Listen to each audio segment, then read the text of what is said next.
दिया। अब एक और मेथड जो लास्ट में है वो है एक्सटेंशन ऑफ राइट हैंड। अब ये आपने सीखना है कि इस रूल से हम उसकी डायरेक्शन कैसे फाइंड कर सकते हैं, ये रूल से हम उसकी डायरेक्शन को कैसे कैलकुलेट कर सकते हैं, कैसे मालूम कर सकते हैं, ये बेटा सीखिए आप। ये ना बेटा आपके पास एक मैग्नेट है, ठीक है, ये मैग्नेट का नॉर्थ पोल है, ठीक है, और ये वाला मैग्नेट का साउथ पोल है। ये मैंने बना दिए मैग्नेट का नॉर्थ पोल और ये मैग्नेट का साउथ पोल, ठीक है। ये लो मैंने नॉर्थ और साउथ पोल बना दिए, ठीक है। ये एक मैग्नेट है, यहाँ पे एक बड़ा सा मैग्नेट पड़ा हुआ है, उसका साउथ पोल मैंने यहाँ पे रख दिया। यहाँ भी एक मैग्नेट है, उस मैग्नेट का यहाँ पे मैंने कौन सा पोल रख दिया, नॉर्थ पोल, ठीक है। ये दो अलग मैग्नेट हैं, समझ लें। उस मैग्नेट का यहाँ पे सिर्फ मैंने नॉर्थ पोल बनाया और यहाँ पे एक मैग्नेट है, उसका मैंने सिर्फ साउथ पोल बनाया। तो बेटा यहाँ पर जो मैग्नेटिक फील्ड की डायरेक्शन होगी, याद रख लो, जब भी हम मैग्नेट के बाहर वाली साइड पे मैग्नेटिक फील्ड की डायरेक्शन बनाते हैं तो वो बेटा हमेशा नॉर्थ टू साउथ होती है। किधर होती है?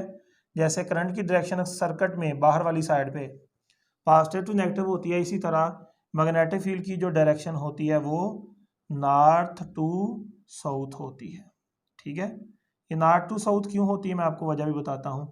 आपको मैंने बताया है मैग्नेटिक फील्ड की डायरेक्शन उधर होती है जिधर कंपास जाती है, तो कंपास का नॉर्थ किधर जाएगा मुझे बताओ। कंपास रखेंगे यहाँ पे, कंपास का नॉर्थ किधर जाएगा? साउथ की तरफ। तो जिस तरफ कंपास का नॉर्थ जाता है उसी तरफ डायरेक्शन होगी ना। तो जब भी आप इस तरह मैग्नेटिक फील्ड बनाएंगे तो उस मैग्नेटिक फील्ड की जो डायरेक्शन है नॉर्थ से साउथ की तरफ हो। अब इसके अंदर एक राड पड़ा हुआ है, इस मैग्नेटिक फील्ड के अंदर क्या पड़ा हुआ है? राड। उस राड से क्या गुजरा है? करंट। तो क्या सिचुएशन बन गई? राड है, करंट गुजरा है, करंट कैरिंग राड है, कहाँ रखा हुआ है? मैग्नेटिक फील्ड में। उस राड पे क्या लगेगी? फोर्स। उसकी डायरेक्शन फाइंड करने का चौथा मेथड आपको सिखा रहा हूँ, फोर्थ मेथड। एक चीज और याद रखिए, अगर कहीं पर इस तरह के क्रॉस लगे हुए हैं, क्या चीज लगी हुई है? क्रॉस। तो बेटा ये एक मेथड है शो करने का किसी चीज की डायरेक्शन क्या है, इनटू द पेज। ये चीटा किसको शो करता है? Into the page. किसी चीज की डायरेक्शन को इनटू द बोर्ड या इनटू द पेज को शो करता है। अगर मैं कहीं पर ऐसे डार्ट लगाता हूं, ये मैंने ऐसे डार्ट लगा दिए, तो बेटा ये एक मेथड है किसी चीज की डायरेक्शन शो करने का कि उसकी जो डायरेक्शन है वो क्या है? Outward the page. किधर है? आउटवर्ड द पेज, पेज के बाहर की तरफ उसकी डायरेक्शन है। तो ये एक समझ ले रिवाज या एक कस्टम है शो करने का कि इसे हम इनटू द पेज डायरेक्शन को शो करते हैं, इसे आउटवर्ड द पेज। अगर मैं ये डॉट बना रहा हूँ तो यहाँ पे किसी चीज़ को जब मैं शो करता हूँ तो समझ लो उसकी डायरेक्शन बाहर को है। अगर मैं क्रॉस लगा रहा हूँ तो इसका मतलब उस चीज़ की डायरेक्शन किधर है? अंदर को है। वो कोई भी चीज़ बना सकता हूँ।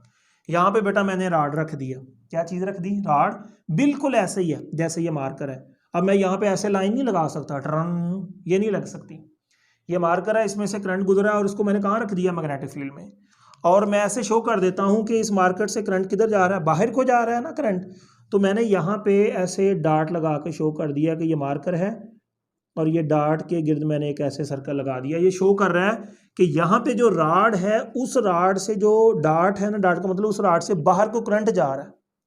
ये मैग्नेटिक फील्ड है, उसके अंदर एक मैंने रॉड रखा, रॉड के अंदर से करंट किधर जा रहा है? बाहर को। तो बिल्कुल वो सिचुएशन बन गई, current carrying rod in magnetic field. अब सवाल है कि इस रॉड पे फोर्स किधर लगेगी। तो याद रख लो, आपको पता होना चाहिए कि ये एक्सटर्नल मैग्नेटिक फील्ड है जो बाहर से हमने अप्लाई की है। अब आपको यहां पे बेटा बनाना है जो इस रॉड के गिर्द मैग्नेटिक फील्ड पैदा होती है उसको बनाना है। सर जी वो कैसे बनाएंगे? वो बेटा मैं पिछले आर्टिकल में सिखा के आया हूं कि स्ट्रेट वायर में अगर करंट फ्लो करता है उसकी मैग्नेटिक फील्ड कैसे फाइंड करते हैं। उसके लिए राइट हैंड रूल सिखाया था मैंने आपको कि आपने जिधर करंट जा रहा है उस तरफ क्या कर लेना है? अंगूठा कर लेना है, थंब उस तरफ कर लेना है, जिधर को उंगलियां घूमेंगी उस तरफ मैग्नेटिक फील्ड होगी। बात समझ गए? तो यहां पे थोड़ा डिफरेंट है कि जो रॉड को मैग्नेटिक फील्ड में रखा है उसके अंदर से करंट के गुजरने से जो मैग्नेटिक फील्ड पैदा होती है उस मैग्नेटिक फील्ड को बनाना पड़ेगा। ये तो बाहर वाली मैग्नेटिक फील्ड है जो मैंने ब्लू कलर से शो की है।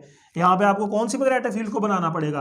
बेटा वो मैग्नेटिक फील्ड भी यहाँ पे बनाना होती है इस मेथड में जो मैग्नेटिक फील्ड उस करंट कैरिंग रॉड के गिर्द पैदा हो रही है। वो मैग्नेटिक फील्ड भी आपने यहाँ पे इंडिकेट करनी है, उसको भी बनाना है, उसको भी आपने लाइनों से शो करना है। सर जी वो कैसे शो करेंगे? बेटा ये राड है, करंट बाहर को है, आपको मैंने सिखाया हुआ है अगर राड में से करंट बाहर को जा रहा हो तो अंगूठा इस तरफ कर ले, उंगलियां किधर घूम रही हैं, तो आपको साफ नजर आ रहा है ये इधर घूम रही हैं, तो ये क्या है? Anti clockwise. तो इस राड के गिर्द पैदा होने वाली मैग्नेटिक फील्ड कैसी होगी? आंसर है एंटी क्लॉकवाइज होगी। तो बेटा इसकी मैग्नेटिक फील्ड को भी बना लें, तो इसको मैं रेड कलर से शो करता हूं। ये राड के गिर्द मैग्नेटिक फील्ड कैसी है? आंसर है ये एंटी क्लॉकवाइज है। ये ऐसे शो कर देना आपने, ठीक है, एंटी क्लॉकवाइज। फिर इस राड के गिर्द ये सर्कुलर मैग्नेटिक फील्ड ऐसे हर तरफ होगी। तो ये जो राड है यहाँ पे इसके गिर्द एक मैग्नेटिक फील्ड लाइन बना दी, फिर ये सर्कुलर होती है, ये पिछले आर्टिकल में आपने पढ़ लिया है। तो ये समझ लें दूसरी मैग्नेटिक फील्ड की लाइन भी मैंने ऐसे बना दी, ठीक है। ये आपको पता है कैसे होगी, राइट हैंड रूल से हमने फाइंड किया, करंट इधर, ये एंटी क्लॉकवाइज होगी, ठीक है। ये लो, ये इसकी समझ लें ये तीसरी लाइन भी हमने ऐसे बना दी, ठीक है जी।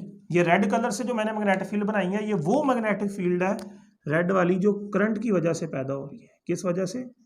ये ड्यू टू करंट है। और ये जो रेड वाली है, रेड वाली जो मैंने बनाई है, ये है एक्सटर्नल मैग्नेटिक फील्ड। ये क्या है? External magnetic field. और एक्सटर्नल मैग्नेटिक फील्ड को किस कलर से शो किया है? ब्लू कलर से। और जो इस रॉड के गिर्द करंट की वजह से पैदा हो रही है, इसको मैंने शो किया है, मैंने इसको शो किया है रेड कलर से, ठीक है। और डायरेक्शन बना दी। अब मुझे बताइए जो एक्सटर्नल मैग्नेटिक फील्ड है ब्लू कलर वाली, ये किधर है? नीचे को। ये भी बना दें यहाँ पे, ये ब्लू कलर वाली नीचे को है, यहाँ पे बना दें, नीचे को है, यहाँ पे बना दें, यहाँ पे बना दें, यहाँ पे बना दें, यहाँ पे बना दें, ठीक है। ये हमने दो तरह की जो मैग्नेटिक फील्ड थी, ये बाहर वाली ब्लू से मैंने इसके एरो रिप्रेजेंट कर दिए, ये नीचे को है, ये देखें इसके एरो नीचे को, ये देखें ब्लू वाले सारे एरो नीचे को हैं।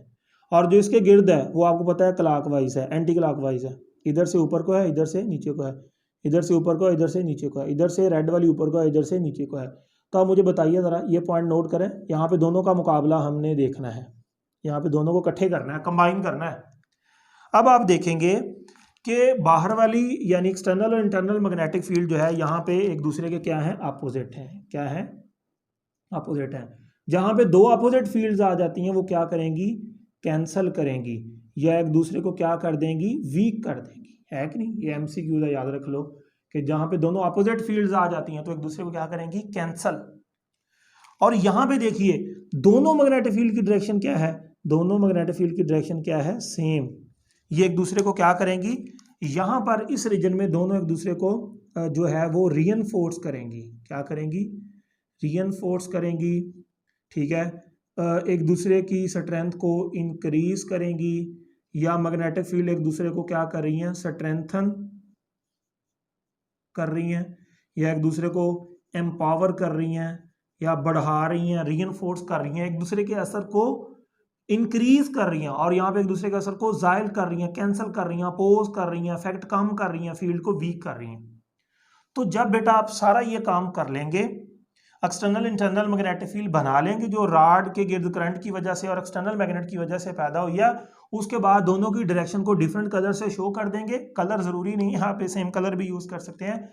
एक तरफ ऐसा रीजन मिलेगा आपको, एक रीजन मिलेगा जिसमें जो फील्ड है, जिसमें फील्ड जो है वो क्या हो जाएगी? वीक हो जाएगी। और बेटा एक ऐसा आपको रीजन मिलेगा जहां पे जो फील्ड है वो स्ट्रॉन्ग हो जाएगी। आपको दो रीजन मिल जाएंगे। तो आप देख लें, आपको दो रीजन मिल चुके हैं। सर कौन से दो रीजन? एक बेटा ये आपको रीजन मिल चुका है, ये वाला, ठीक है, ये वाला रीजन।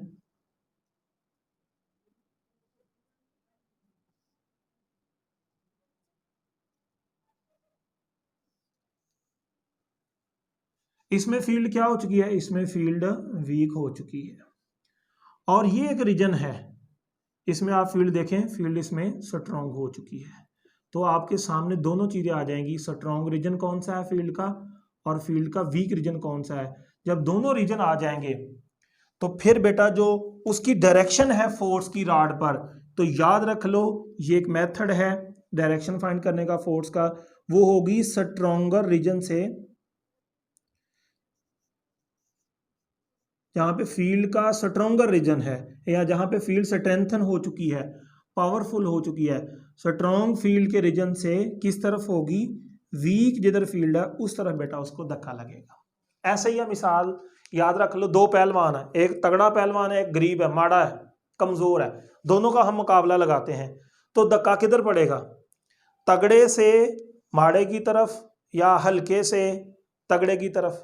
तो आंसर है, एक ताकतवर है एक हल्का है, तो फोर्स किधर लगेगी, जो ताकतवर है ताकतवर से हल्के की तरफ।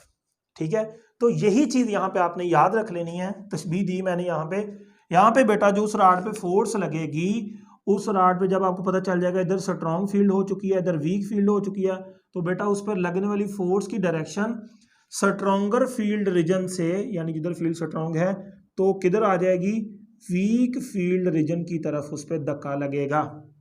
तो आप मुझे देख के बताइए, ये जो राड है ये फोर्स किधर को महसूस करेगा, तो आपके सामने है, ये राड इधर जाएगा या इधर जाएगा, तो आंसर है इधर फील्ड क्या है, स्ट्रॉन्ग है, स्ट्रेंथन है, पावरफुल है, इधर फील्ड वीक है, तो ये राड को स्ट्रॉन्गर से वीकर की तरफ धक्का लगेगा और ये राड इस तरफ फोर्स महसूस करेगा।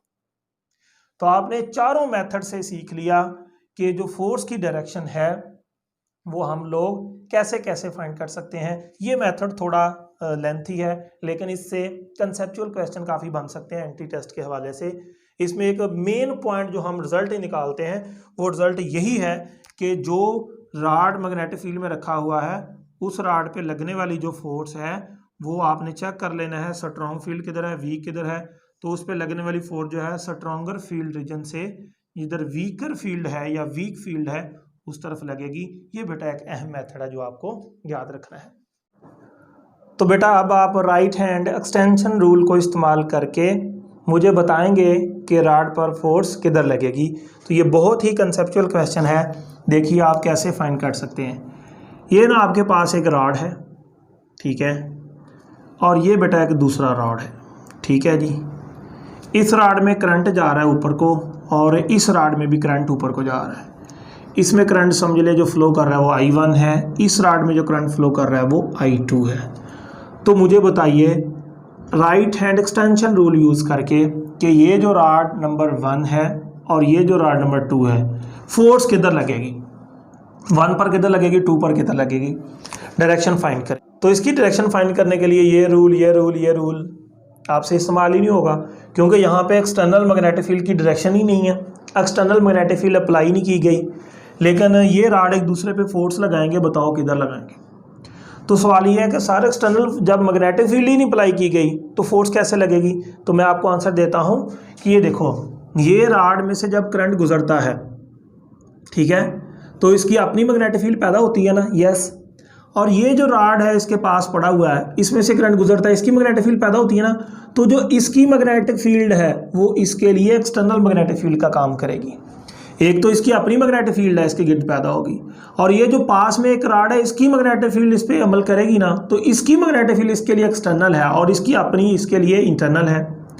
और ये जो राड है इसके गिर्द भी मैग्नेटिक फील्ड पैदा होगी ना, तो इसके गिर्द जो मैग्नेटिक फील्ड पैदा होगी वो इसकी अपनी मैग्नेटिक फील्ड है, ये इंटरनल मैग्नेटिक फील्ड कह लें। और ये जो बाजू में या बिल्कुल उसके पास जो राड पड़ा हुआ है इसकी मैग्नेटिक फील्ड इस पे अमल करेगी ना, तो इसकी मैग्नेटिक फील्ड इसके लिए एक्सटर्नल मैग्नेटिक फील्ड के तौर पे एक्ट कर रही है। तो अब इसकी अपनी मैग्नेटिक फील्ड भी है और एक इसकी पैदा करदा मैग्नेटिक फील्ड भी यहाँ पहुँच रही है। इसकी अपनी मैग्नेटिक फील्ड भी है और इसकी पैदा करदा भी इस पर पहुँच रही है।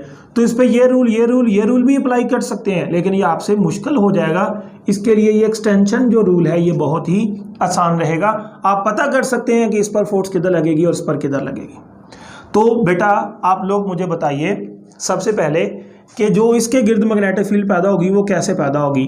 तो आपको पता है ये स्ट्रेट है, अंगूठा इधर कर लें, इसकी मैग्नेटिक फील्ड किधर पैदा होगी। देखिए ये राड, अंगूठा इधर कर लिया, इस तरफ से इसकी मैग्नेटिक फील्ड इधर को है यानी अंदर को है, ठीक है, और इस तरफ से मैग्नेटिक फील्ड किधर है, बाहर को। तो मैंने इस राड की मैग्नेटिक फील्ड इस तरफ से किधर शो कर दी, अंदर को, क्रॉस से शो कर दिया, करंट ऊपर को है अंदर को। और इधर से जब इधर से देखेंगे तो इधर से इसकी मैग्नेटिक फील्ड किधर है बेटा, इधर से इसकी मैग्नेटिक फील्ड डॉट से मैंने रिप्रेजेंट कर दी, बाहर को है, ठीक है। अब मुझे बताइए कि यही जो रॉड है इस पर जो इसकी मैग्नेटिक फील्ड अप्लाई हो रही है वो कैसे है। ये तो इसकी मैंने अपनी मैग्नेटिक फील्ड शो कर दी ना, इस तरफ इसकी मैग्नेटिक फील्ड किधर है, बाहर को, सॉरी अंदर को, और इस रॉड की इस तरफ मैग्नेटिक फील्ड किधर है, अंदर को। आपको पता है ये रूल अप्लाई करने के लिए उस चीज़ की अपनी मैग्नेटिक फील्ड को भी इंडिकेट करना होता है और जो एक्सटर्नली अप्लाइड मैग्नेटिक फील्ड है उसको भी इंडिकेट करना होता है। तो ये मैंने इसकी अपनी मैग्नेटिक फील्ड जो फर्स्ट आर्टिकल पढ़ा उसके मुताबिक शो कर दी कि किधर है, इस तरफ अंदर को है, इस तरफ से बाहर को है। अब इस रॉड की मैग्नेटिक फील्ड इस पर अमल करेगी, लेकिन इस रॉड की जो मैग्नेटिक फील्ड है इस पर एक्सटर्नल मैग्नेटिक फील्ड के तौर पर एक्ट करेगी। अब इसकी मैग्नेटिक फील्ड कैसे होगी, देखो जरा, ये रॉड है, इसकी मैग्नेटिक फील्ड देखें जरा, ये रॉड करंट ऊपर को, इस तरफ इसकी मैग्नेटिक फील्ड यानी इस साइड पे, ये पूरी साइड पर इसकी मैग्नेटिक फील्ड अंदर को अंदर को अंदर को, ऐसे पहला सर्कल, दूसरा, तीसरा, ऐसे सर्कल होते हैं ना इसके गिर्द मैग्नेटिक फील्ड के, तो इसकी मैग्नेटिक फील्ड अंदर को अंदर को, तो यानी ये पूरी साइड पर इस रॉड की वजह से मैग्नेटिक फील्ड किधर है, अंदर को, और इस रॉड की वजह से इस तरफ मैग्नेटिक फील्ड किधर है, आंसर है बाहर को। तो इसकी मैग्नेटिक फील्ड मैं रेड कलर से शो करने लगा हूँ, इस पूरी साइड पर इस रॉड से पूरी इस तरफ इसकी मैग्नेटिक फील्ड किधर है, आंसर है इसकी मैग्नेटिक फील्ड अंदर को है। तो इसकी मैग्नेटिक फील्ड मैंने शो कर दी इनवर्ट। लेकिन इस रॉड की बाहर को जो इस तरफ से अगर देखें तो इसकी मैग्नेटिक फील्ड किधर है, बाहर को। ये मैंने डॉट से रिप्रेजेंट कर दी, एक डॉट इनफ है, दो जितने मर्जी बना ले, कोई प्रॉब्लम नहीं। तो ब्लैक वाली मैग्नेटिक फील्ड किसकी है, इस रॉड की अपनी, और रेड वाली मैग्नेटिक फील्ड किसकी है, इस रॉड की जो इस पे अप्लाई हो रही है इस साइड पर अंदर को मैंने बना दी। तो अब मुझे बताइए यहाँ पे क्या है, गौर कीजिए, आपको साफ नजर आ रहा है कि ये रॉड को इस तरफ से अगर देखा जाए तो ये एक जो इसकी अपनी ब्लैक कलर की मैग्नेटिक फील्ड है अंदर को है, और इस रॉड ने इस पे अप्लाई की वो भी अंदर को है। तो दोनों की डायरेक्शन क्या है, सेम। तो जब दोनों मैग्नेटिक फील्ड इस तरफ सेम डायरेक्शन में है तो एक दूसरे को क्या कर रही हैं, वो एम्पावर कर रही हैं, रीइंफोर्स कर रही हैं, स्ट्रेंथन कर रही हैं, ठीक है ना, एक दूसरे को स्ट्रेंथन कर रही हैं, पावरफुल कर रही हैं। और इस साइड से देखिए रॉड की इस साइड से, यहाँ पे जब हमने यार इधर भी हम यही कंपेयर करते थे कि ये रॉड है, इस रॉड की इस साइड पे क्या हो रही है, कैंसलेशन, और इस साइड पे क्या हो रही है, रीइंफोर्स। इधर ये रॉड है, इसकी इस साइड पे देखा स्ट्रेंथन हो रही है, और इस साइड पे देखें इधर मैग्नेटिक फील्ड जो है एक दूसरे के अपोजिट है, एक मैग्नेटिक फील्ड बाहर को है, एक ही अंदर को है। यहाँ पे एक दूसरे को क्या कर रही हैं, वीक कर रही हैं, एक की फील्ड दूसरे की वीक को कैंसिल कर रही है, दूसरे की फील्ड को। तो हमें पता चल गया ये वाला रीजन क्या है, वीक फील्ड का रीजन है, ये वाला स्ट्रॉन्ग फील्ड का रीजन है। तो इस रॉड पे लगने वाली फोर्स स्ट्रॉन्गर रीजन से वीकर की तरफ होगी, यानी ये रॉड पे जो फोर्स है वो बेटा इस तरफ अमल करेगी। बात समझ आ गई। अब हम इस रॉड पे लगने वाली फोर्स भी चेक करते हैं, तो कोई प्रॉब्लम नहीं है, ये भी चेक कर लेते हैं। सबसे पहले हम इसकी अपनी मैग्नेटिक फील्ड बनाएंगे, तो इसकी अपनी मैग्नेटिक फील्ड ब्लैक कलर से बना लेते हैं। इसका करंट ऊपर को है, इसकी मैग्नेटिक फील्ड इधर से किधर होगी, अंदर को होगी, और इधर से किधर को होगी, आपको पता है ऐसे उंगलियां घुमाते हैं अंदर को, और इस तरफ से बाहर को। ये मैंने इस रॉड की अपनी मैग्नेटिक फील्ड बना दी। जैसे इसमें हम उसकी अपनी मैग्नेटिक फील्ड भी बनाते हैं और एक्सटर्नल भी बनाते हैं। अब यहाँ पे जो बाहर से इस रॉड की इस तक मैग्नेटिक फील्ड पहुंची वो भी बनाते हैं। तो ये रॉड की मैग्नेटिक फील्ड बनाने के लिए इसका करंट किधर है, ऊपर को, तो इसकी इस तरफ रॉड से इस तरफ मैग्नेटिक फील्ड किधर को होगी, आंसर है अंदर को होगी, ये देखो। और इस सारी साइड पर इसकी मैग्नेटिक फील्ड किधर होगी, बाहर को। तो अब मैं इस रॉड की मैग्नेटिक फील्ड रेड कलर से शो करता हूँ। इस रॉड की इस तरफ मैग्नेटिक फील्ड किधर है, अंदर को है, ठीक है। लेकिन इस रॉड की इस तरफ सारे इस हिस्से में इस रॉड की मैग्नेटिक फील्ड किधर होगी, बाहर को। तो इस रॉड की इधर मैग्नेटिक फील्ड बाहर को है, तो ये मैंने ऐसे डॉट से रिप्रेजेंट कर दी। ये रॉड से पूरा जिधर मर्जी चले जाए, पूरी कायनात जिधर भी चले जाएंगे, इस रॉड की इस तरफ जो मैग्नेटिक फील्ड है वो बाहर को बनेगी। तो ये सारी साइड इस रॉड की इस साइड में आती है, तो इस रॉड की इस साइड में मैग्नेटिक फील्ड मैंने रेड कलर से बाहर को शो कर दी। अब आपको पता है कंपेयर करना होता है, इस रॉड पे लगने वाली फोर्स चेक कर रहे हैं, इस साइड पे चेक करें और इस साइड पे चेक करें। यहाँ बात चल रहा है जो बाहर वाली फील्ड है वो भी बाहर को है, जो इस रॉड की अपनी है वो भी बाहर, दोनों क्या है, सेम डायरेक्शन में एक दूसरे को क्या कर रही हैं, ये एक दूसरे को एम्पावर कर रही हैं, एक दूसरे को क्या कर रही हैं, ये रीइंफोर्स कर रही हैं, एक दूसरे को क्या कर रही हैं, रीइंफोर्स कर रही हैं, एम्पावर कर रही हैं। और यहाँ पे देखिए, यहाँ पे एक देखिए, एक की मैग्नेटिक फील्ड अंदर को है, एक की बाहर को है, दोनों एक दूसरे को क्या कर रही हैं, यहाँ पे कैंसलेशन का अमल हो रहा है, यहाँ पे फील्ड क्या हो रही है, वीक। तो आपके पास कौन से रीजन आ चुके हैं, आपके पास वीक फील्ड का रीजन भी आ गया, स्ट्रॉन्गर फील्ड का रीजन भी आ गया। तो ये वाला जो रीजन है यहाँ पे क्या है, वीक फील्ड का रीजन, और ये क्या है, स्ट्रॉन्गर का। तो इस रॉड पे फोर्स किधर लगेगी, स्ट्रॉन्गर से वीकर की तरफ।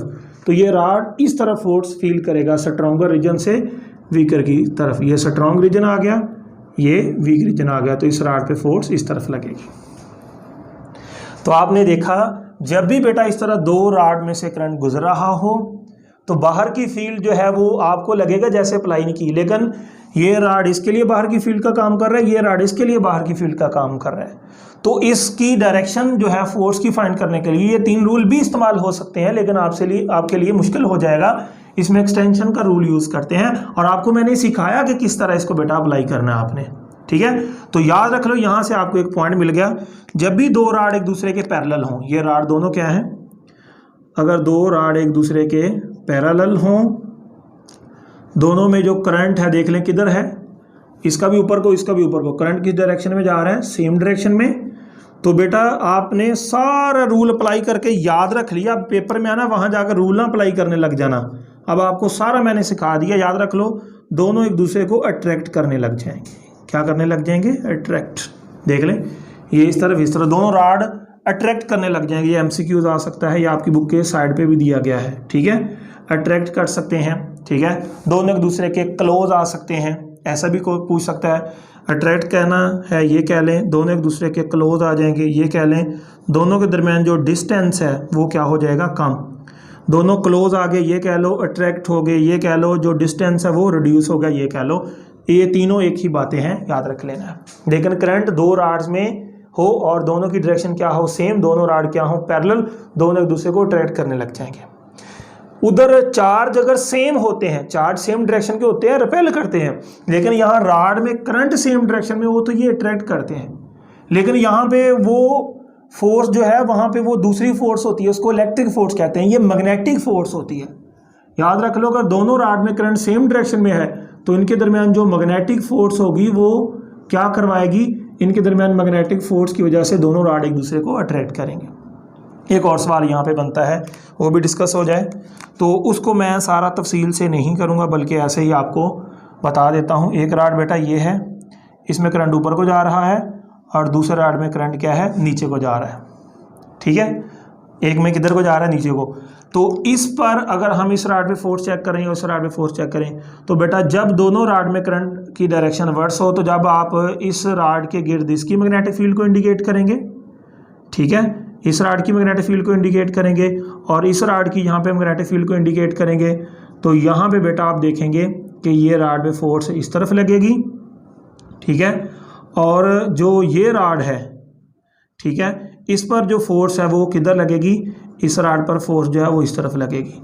तो दोनों रॉड के दरमियान अगर अपोजिट डायरेक्शन में करंट है, करंट की डायरेक्शन क्या हो, करंट किस डायरेक्शन में हो, आंसर है करंट की डायरेक्शन अपोजिट हो, दो वायर्स हों, टू वायर्स हों, ठीक है। तो उस केस में, और दोनों वायर्स क्या हों, एक दूसरे के पैरेलल हों, तो दोनों एक दूसरे को क्या करेंगी, रिपेल करेंगी। दोनों के दरमियान जो डिस्टेंस है वो क्या हो जाएगा, बढ़ता जाएगा, और दोनों एक दूसरे से सेपरेट होना शुरू हो जाएंगी। बात समझ आ गई। सेम डायरेक्शन में हो तो पास आती हैं, अट्रैक्ट करती हैं। अगर करंट की डायरेक्शन अपोजिट हो तो यही रूल जो मैंने यहाँ पे अप्लाई किया, एक्सटेंशन का रूल, जब यहाँ पे अप्लाई करेंगे तो ये स्ट्रॉन्ग रीजन बनेगा, ये वीक रीजन बनेगा। स्ट्रॉन्गर से वीकर, ये फोर्स इस तरफ लगेगी। इसके लिए ये स्ट्रॉन्गर बनेगा, ये वीक, इस पर फोर्स इस तरफ लगेगी। ये रूल अप्लाई करके देख लें तो दोनों एक दूसरे को रिपेल करना शुरू कर देंगे। ये एमसीक्यूज हैं, ये भी आपके लिए एमसीक्यूज हैं, जिस तरह मर्जी पूछ सकता है। अपोजिट डायरेक्शन में है तो फोर्स कैसी लगेगी, सेम डायरेक्शन में करंट है फोर्स कैसी लगेगी।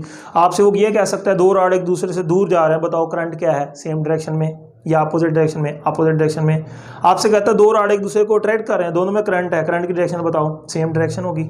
तो इस तरह करंट की डायरेक्शन बता के पूछ सकता है अट्रैक्ट या रिपेल कर रहे हैं, अट्रैक्शन या रिपल्जन का बता के पूछ सकता है करंट की डायरेक्शन सेम या अपोजिट है। तो ये बेटा आपको अच्छी तरह से प्रिपेयर करने हैं। लास्ट पॉइंट आपको सीखना है, वो देखिए वो क्या है। तो बेटा अब आपको लास्ट पे डिफाइन करना है कि ये बी क्या चीज़ है। डिफाइन बी, ये आपकी बुक में वैसे हाफ में दिया गया है, लेक्चर के यानी आर्टिकल के हाफ में है, मिड में दिया गया है इसके बारे में, लेकिन मैं इसको एंड पे ले गया हूँ। तो बी के क्या क्या नाम हैं बेटा, असल में इसका नाम मैग्नेटिक इंडक्शन होता है, या मैग्नेटिक फ्लक्स डेंसिटी होता है, लेकिन आपकी बुक वाले ने इसके लिए मैग्नेटिक फील्ड स्ट्रेंथ भी यूज़ किया है। इसके लिए हम मैग्नेटिक फील्ड स्ट्रेंथ का वर्ड यूज़ नहीं कर सकते, लेकिन आपकी बुक वाले ने यूज़ किया है, एफएससी लेवल पे हैं, तो आप ये यूज़ कर सकते हैं। हाँ, जितनी मैग्नेटिक फील्ड की स्ट्रेंथ ज़्यादा होती है उतनी बी ज़्यादा होती है। मतलब बी की फीलिंग वाली बात बताऊँ तो समझ लो कि जितना कहीं पे मैग्नेटिक फील्ड लाइनों का रश ज़्यादा होता है ना, जहाँ पे मैग्नेटिक फील्ड लाइंस होती है ना, जितना ज़्यादा रश होगा ना, समझ लो वहाँ पे बी की वैल्यू ज़्यादा होगी, यानी मैग्नेटिक इंडक्शन उतनी ज़्यादा होगी या मैग्नेटिक फ्लक्स डेंसिटी उतनी ज़्यादा होगी। लेकिन आपने इसके लिए ये भी नाम यूज़ कर लेना, आपकी बुक वाले ने यूज़ किया, आपके लेवल पे एफएससी लेवल पे यहाँ यूज़ कर लें, कोई मसला नहीं है। मैग्नेटिक फील्ड स्ट्रेंथ, जितना स्ट्रॉन्ग मैग्नेटिक फील्ड होगी समझ लो वहाँ पे उतनी जो है बी ज़्यादा होगी। मैं आपसे एग्जांपल देके पूछता हूँ, ये मैग्नेटिक फील्ड लाइंस हैं, मुझे बताओ यहाँ पे मैग्नेटिक फील्ड की जो इंडक्शन है B1 है, यहाँ पे मैग्नेटिक फील्ड की इंडक्शन जो है B2 है, तो ज़्यादा कौन सी है? B2 ग्रेटर है B1 से। जैसे इलेक्ट्रिक फील्ड लाइंस होती थी, जितना इलेक्ट्रिक फील्ड लाइनों का रश ज़्यादा होता है वहाँ पे इलेक्ट्रिक फील्ड की इंटेंसिटी उतनी ज़्यादा होती है। यहाँ पे जितना मैग्नेटिक फील्ड की लाइनों का रश ज़्यादा होगा समझ लो वहाँ पे बी, यानी ये जो तीन नाम मैंने इस्तेमाल किए हैं, समझ लो वहाँ पे मैग्नेटिक इंडक्शन या मैग्नेटिक फ्लक्स डेंसिटी या मैग्नेटिक फील्ड स्ट्रेंथ वहाँ पे उतनी ज़्यादा होगी। बात समझिए। अब बेटा इसको हमने डिफ़ाइन करना है, कैसे डिफ़ाइन करेंगे इसको? वहाँ पे इलेक्ट्रिक फील्ड को डिफ़ाइन किया था ना, यहाँ पे बी को डिफ़ाइन करेंगे। तो आप लोग जानते हैं बेटा कि हमारे पास जो रॉड पे लगने वाली फोर्स है उसका फार्मूला होता है I into L into B into क्या है, साइन ऑफ थीटा। ये उसकी मैग्नीट्यूड का फार्मूला है, यही मैंने यहाँ पे लिख दिया। ठीक है जी। अब मुझे बताइए यहाँ पर जो रॉड है उसका मैं एंगल ले लेता हूँ, मैग्नेटिक फील्ड के दरमियान कितना एंगल ले लिया? 90 ले लिया। 90 एंगल लेने का मतलब होता है कि जो रॉड है उसको हमने फील्ड के साथ कैसे रख दिया? फील्ड के साथ परपेंडिकुलरली जो है वो उसको प्लेस कर दिया या परपेंडिकुलरली उसको रख दिया है। ठीक है जी, ये मैं खुद बता रहा हूँ। तो यहाँ पे जो रॉड पर लगने वाली फोर्स है बेटा वो आ जाएगी I into L into B into sine into क्या आ जाएगा, साथ उसमें एंगल 90 आ जाएगा। अब रॉड पे लगने वाली जो फोर्स है वो आ जाएगी I एल बी साइन 90, आपको पता है 1 होता है। ये बिल्कुल सिंपल सी चीज़ बन गई, रॉड पे लगने वाली फोर्स I एल बी है। ठीक है। अब यहाँ से बी को डिफाइन करना है बेटा। जब भी किसी चीज़ को डिफाइन करना हो याद रख लो उसका जो फार्मूला है उससे आप उस चीज़ को डिफाइन कर सकते हैं बहुत आसानी से। अब मैं बी को डिफाइन करना जा रहा हूँ, तो आपके सामने बेटा ये फार्मूला है और आपको पता होना चाहिए ये फार्मूला उस केस में है जब हमने रॉड को मैग्नेटिक फील्ड के साथ कैसे रखा हुआ है, परपेंडिकुलरली रखा हुआ है। अब आपको पता है यहाँ से जो बी का आंसर है वो आ जाएगा, बी बराबर आ जाएगी फोर्स डिवाइडेड बाई क्या आ जाएगा बेटा I, और डिवाइड में क्या आ जाएगा, L आ जाएगा। ठीक है जी। अब बेटा हम B को डिफाइन करेंगे। B को कैसे डिफाइन करेंगे? B is equal to force per unit current per unit length. अब फोर्स कौन सी जो मैंने लगाई? नो, फोर्स वो है जो रॉड पे लग रही है यहाँ पे। तो B is defined as force on rod, ये चीज़ ध्यान में रखिए। और रॉड कैसे रखा हुआ है? जो हमने मैग्नेटिक फील्ड के साथ परपेंडिकुलर रखा हुआ है। पर यूनिट करंट जिसमें से यूनिट करंट गुजर रहा हो, पर यूनिट लेंथ जिसकी लेंथ कितनी हो 1 मीटर। तो बेटा आप इसको ऐसे डिफाइन कर सकते हैं, B is defined as force per unit current passing through a rod of length 1 metre and held perpendicular to magnetic field. तो बेटा जितना इसका आंसर आ जाएगा उतनी ही वहाँ पे मैग्नेटिक इंडक्शन की वैल्यू होगी। तो आप यहाँ पे जितनी फोर्स उस पर लगेगी वो देख लें। करंट कितना गुजारना है आपने? यूनिट करंट, यानी 1 एम्पेयर करंट गुजर रहा हो और उसकी लेंथ कितनी होनी चाहिए? Unit length. यूनिट लेंथ का मतलब 1 मीटर लेंथ होनी चाहिए। और वो मैग्नेटिक फील्ड के साथ कैसे रखना है? परपेंडिकुलर। तब जो बेटा उस पर फोर्स लगेगी वही मैग्नेटिक इंडक्शन होगी। अब unit of B, unit of B, B का यूनिट क्या होगा? मैग्नेटिक फील्ड स्ट्रेंथ का यूनिट क्या बनेगा? तो बेटा ये देख लो, यहाँ पे जो बी है इसका यूनिट फोर्स का क्या आ जाता है? न्यूटन। करंट का क्या आता है? एम्पेयर। लेंथ का क्या आता है? मीटर। तो इसका यूनिट क्या बनेगा? Newton per ampere per metre. ठीक है। तो बी का यूनिट आप लोगों ने याद रख लेना है, Newton per ampere per metre.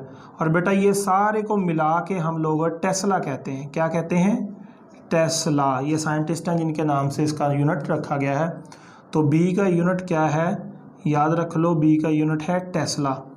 ये टेस्ला जो है इसको कैपिटल टी से ज़ाहिर कर सकते हैं, या पूरे स्पेलिंग लिखने हैं तो टेस्ला ऐसे लिखेंगे, ठीक है। अब इसका एक स्मॉलर यूनिट भी होता है बी का। ये बड़ा यूनिट है टेस्ला या एसआई यूनिट है। ये कौन सा यूनिट है? एसआई। इसका और यूनिट भी है, वो है गास। और कौन सा यूनिट है इसका? गास। तो याद रख लो 1 टेस्ला में, ठीक है, 10⁴ गास होते हैं। कितने होते हैं? 1 टेस्ला में 10⁴ गास, या यूं कह लो 1 टेस्ला मैग्नेटिक फील्ड में 10,000 गास होते हैं, ठीक है। और एक गास में 1/10,000 टेस्ला होते हैं। तो आपको पता होना चाहिए एक टेस्ला में कितने गास होते हैं और एक गास में कितने टेस्ला होते हैं। ये इसका स्मॉलर यूनिट है। ये इसका क्या है? स्मॉलर यूनिट है। ये ऐसा यूनिट नहीं है, लेकिन इससे रेलेवेंट सवाल वो पूछ लेता है। एक टेस्ला में इतने गास हैं, तो 2 टेस्ला में कितने गास होंगे? एक टेस्ला में इतने हैं तो 2 में 20,000 कर दें, 3 में 30,000 कर दें। तो ये रिलेशन बेटा आपको आना चाहिए। अब लास्ट में वो सवाल करता है डिफाइन 1 टेस्ला। तो मुझे बताओ, ये मैग्नेटिक इंडक्शन का फार्मूला है। अब मुझे बताओ इसका आंसर 1 टेस्ला कब आएगा? तो आपने कहना है वो राड जो वहाँ पे हमने लिया है उस पर फोर्स कितनी लगे? आंसर है 1 न्यूटन फोर्स लगे। और उसमें करंट कितना गुजरे? 1 एम्पेयर। और उसकी लेंथ कितनी हो? 1 मीटर। तो ये भी 1, ये भी 1, ये भी 1। और यहाँ पे साइन थीटा आपको पता है वो परपेंडिकुलर रखा हुआ है, उसका आंसर भी 1। तो इस पूरे का आंसर कितना आएगा? आंसर है 1 टेस्ला आएगा। तो 1 टेस्ला को कैसे डिफाइन कर सकते हैं? जब उस राड पे लगने वाली फोर्स कितनी हो? Force is equal to 1 newton on a rod carrying current of 1 ampere of length 1 metre and perpendicular and placed perpendicular to the field. इसका आंसर 1 टेस्ला आ जाएगा। ये 1 टेस्ला को डिफाइन कर दिया। पेपर में सवाल आ जाता है डिफाइन 2 टेस्ला। तो कैसे 2 टेस्ला को डिफाइन करेंगे?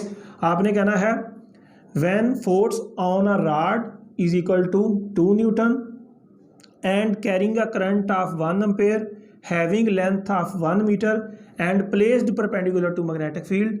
इसका आंसर कितना आ जाएगा? 2 टेस्ला। वो आपसे पूछ सकता है define 3 Tesla. How you can define 3 Tesla? That is very simple. When ever force on a rod held perpendicular to the magnetic field is equal to 3 Newton and carrying current of 1 ampere whose length is equal to 1 meter and placed perpendicular to magnetic field ताकि sin 90 आ जाए।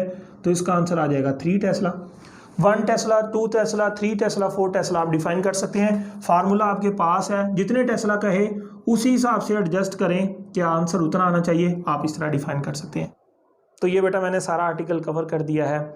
आज के लिए इतना ही। Thank you so much. Allah हाफिज़।